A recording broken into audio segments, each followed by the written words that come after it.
জুলাই অভ্যুত্থান স্মরণে জেলায় জেলায় অনুষ্ঠিত হলো প্রতীকী ম্যারাথন। জুলাই আন্দোলনে যারা ঝাঁপিয়ে পড়েছিলেন বৈষম্যহীন বাংলাদেশ বিনির্মাণের দাবিতে, তাদের স্মরণেই এই আয়োজন। এতে অভ্যুত্থানে আহত ও শহীদ পরিবারের সদস্যদের পাশাপাশি সব শ্রেণী পেশার মানুষ অংশ নেন।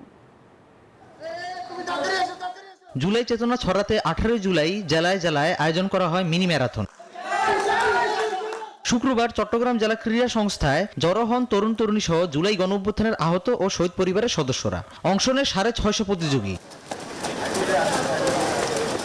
রাজশাহীতে জুলাই পুনর্জাগরণ অনুষ্ঠানের অংশ হিসেবে প্রতীকী ম্যারাথন অনুষ্ঠিত হয়েছে। এর উদ্বোধন করেন রাজশাহীর শহীদ সাকিব আঞ্জুমের বাবা মাইনুল হক। পিরোজপুর জেলা প্রশাসনের আয়োজনে বেকুটিয়া সেতু টোল প্লাজা থেকে শুরু হয় ম্যারাথন। প্রায় 4 কিলোমিটার দূরত্বে সার্কিট হাউস প্রাঙ্গণে গিয়ে শেষ হয়। বান্ডেল থাকলে প্রতি সেনমানিতে টাকা বাঁচবে।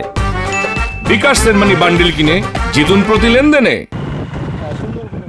মেহেরপুরে 7টার সময় জেলা কারিগরি প্রশিক্ষণ কেন্দ্রের সামনে থেকে এই ম্যারাথন শুরু হয়ে প্রশাসকের কার্যালয় চত্বরে গিয়ে শেষ হয়।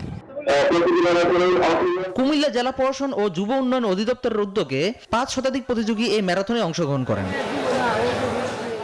টাঙ্গাইলে জেলা প্রশাসনের উদ্যোগে 5 কিলোমিটার ম্যারাথন দৌড় প্রতিযোগিতা অনুষ্ঠিত হয়। নওগাঁয় জেলা প্রশাসকের কার্যালয়ের সামনে থেকে শুরু হওয়া ম্যারাথন শহরের নওজোয়ান মাঠে গিয়ে শেষ হয়। এছাড়াও টাঙ্গাইল, নারায়ণগঞ্জ, খাগড়াছড়িতে ম্যারাথন দৌড় প্রতিযোগিতা হয়েছে।